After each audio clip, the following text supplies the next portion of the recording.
खौफ नहीं जिसे मुरझाने का, मैं उस गुल के साथ खड़ा हूं।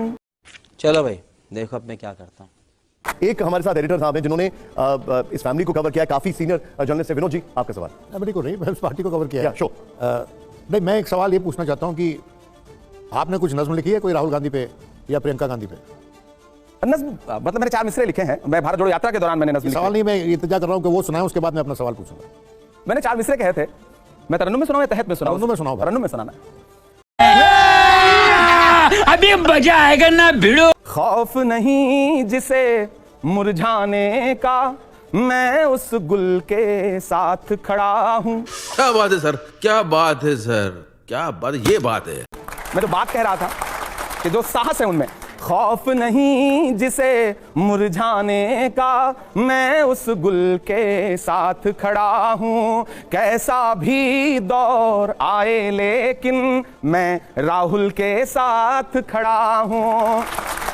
कल भी खुल के साथ खड़ा था, आज भी खुल के साथ खड़ा हूं।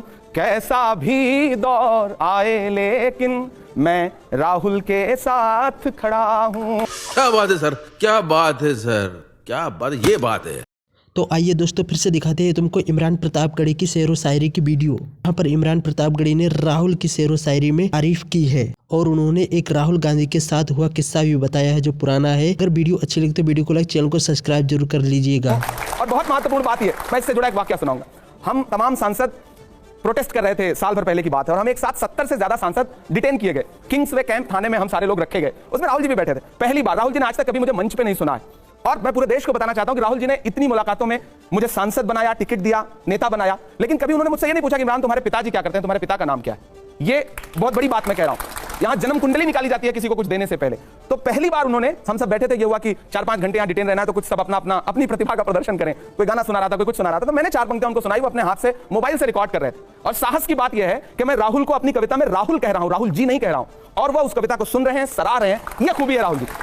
विनोद जी, देखिए पॉलिटिक्स से संबंध रखने वाले बहुत से शायर, बहुत से कवि हैं। अगर आप साहिर को सुने तो वो भी राजनीति की बात करते थे अपनी कविताओं में। जी, हबीब जालुक तो हाँ स्टेज से बोलते थे कांग्रेस की एक टाइम पे, इलेक्शन फ्रीडम स्ट्रगल की से पहले। और फैज साहब ने जो शायरी की है, जो लाइनें लिखी हैं, वो दुनिया भर उसको दोहराती है। वो एक रेबेलस शायर थे। आप में रेबेलन की भावना कितनी है? देखिए मेरी बात सुनिए, जब आप किसी भी पॉलिटिक्स में, किसी भी पार्टी में चले जाते हैं तो एक परिधि में बंध जाते हैं। जैसे एक परिंदा होता है ना, एक शायर, वो परिंदा है, वो फिर उसको आपने एक पिंजरे में बंद कर दिया। आप पिंजरे का कर्तव्य निभा सकते हैं? बहुत अच्छा सवाल आपने पूछा है। वसीम साहब का एक शेर है कि कौन सी बात कहां कैसे कही जाती है, यह सलीका हो तो हर बात सुनी जाती है। बात तो सही है। दौड़ना तो पड़ता है। मैं खुशनसीब हूं कि मैं इलाहाबाद विश्वविद्यालय का पढ़ा हूं और हिंदी साहित्य से मैंने परास्नातक किया है, पोस्ट ग्रेजुएशन किया।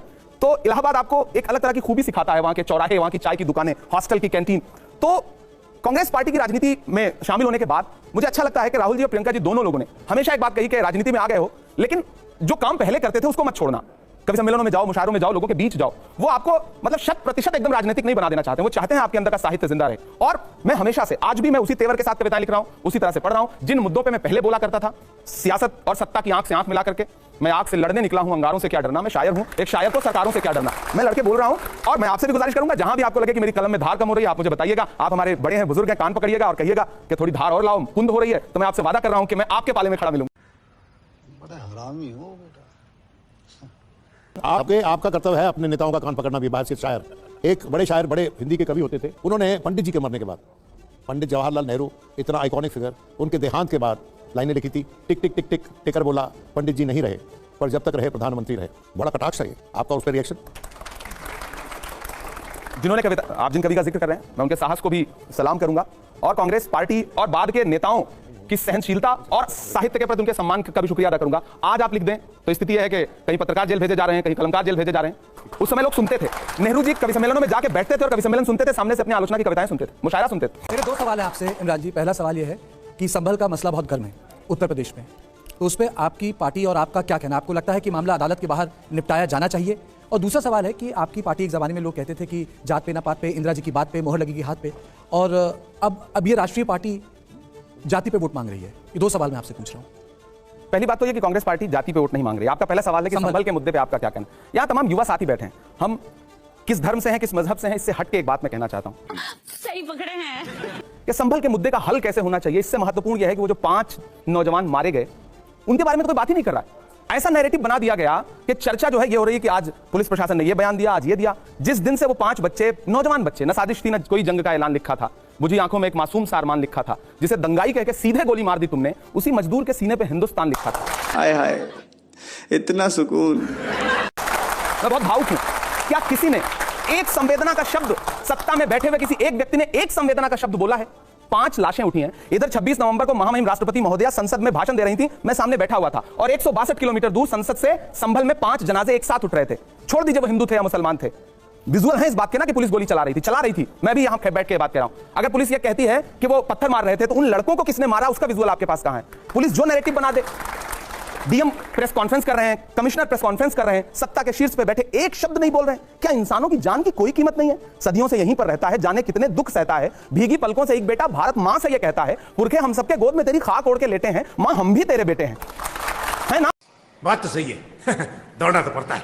इमरान साहब, बीजेपी कह रही है, कोई बात ही नहीं कर रहा है। मुझे हैरत है, ये निकल आया, वो निकल आया, यहां आज भी कल भी संसद में संविधान पे बहस हो रही है और वहां बुलडोजर चल रहा है। अच्छा, कोई बात नहीं करेगा इस पे, मीडिया भी बात नहीं करेगी, राजनीतिक दल भी बात नहीं करेंगे। कितना मतलब, मैं बतौर इंसान, इस देश का एक जिम्मेदार नागरिक, पढ़ा लिखा व्यक्ति, मैं सवाल पूछता हूं, सत्ता क्यों चुप है? इमरान प्रतापगढ़ी ने सबका बोलता बंद कर दिया है। इमरान प्रतापगढ़ी ने सबको अकेले ही धो डाला है। अगर वीडियो अच्छी लग रही है तो वीडियो को 1 लाइक तो बनता है। जल्दी फटाफट वीडियो को लाइक कर दीजिए। आपका कीमती समय न गवाते हुए चलो वीडियो को स्टार्ट करते हैं। संवेदना के एक शब्द भी क्यों नहीं? हमारी पार्टी का स्टैंड क्लियर है। राहुल गांधी जी गए, जा रहे थे, उनको जाने नहीं दिया गया। नेता प्रतिपक्ष को क्या अब यह भी अधिकार नहीं रह गया है कि वो जाकर के पीड़ितों से मिल सके? मुझे देश से पूछना है, क्यों नहीं मिलने देंगे? क्या छुपाना चाहते हैं? आपने राहुल गांधी का जिक्र किया, वो पीड़ित परिवार के साथ मिलना चाहते थे। यहां पर बीजेपी बार बार यह आरोप लगा रही है कि कांग्रेस एक लाइन नहीं ले रही, वो ये नहीं बता रही कि आखिर वो है किसके साथ। भाजपा किसके साथ है? सवाल मेरा। सरकार किसके साथ है? वो तो संविधान पर हाथ रख करके कसम खाने वाले लोग किसके साथ खड़े हैं? संविधान के साथ, या किसी धर्म के साथ, किसी इंसान के साथ, किसी जाति के साथ, किसी मजहब के साथ? इंसान के साथ क्यों नहीं? पीड़ितों के साथ क्यों नहीं? योगी जी कह रहे हैं खुलकर कि अगर वहां पर विष्णु का 10वां अवतार होगा तो हम वहां पर उसी के साथ हैं। अवतार हो, अच्छा, हमको सिखा रिया है। उससे किसको इनकार हो सकता है? भगवान का अस्तित्व सब स्वीकार करते हैं, लेकिन इंसान का अस्तित्व भी तो स्वीकार करिए सत्ताधीश महोदय। इमरान प्रतापगढ़ी ने गोदी मीडिया को धो डाला। इमरान प्रतापगढ़ी की करारे जवाब सुनकर सबकी बोलती बंद हो गई। आप लोग बताइए ये वीडियो कैसी लगी है? वीडियो अच्छी लगी तो वीडियो को लाइक, चैनल को सब्सक्राइब कर लीजिए ताकि आने वाली वीडियो जल्दी प्राप्त हो आप लोगों को।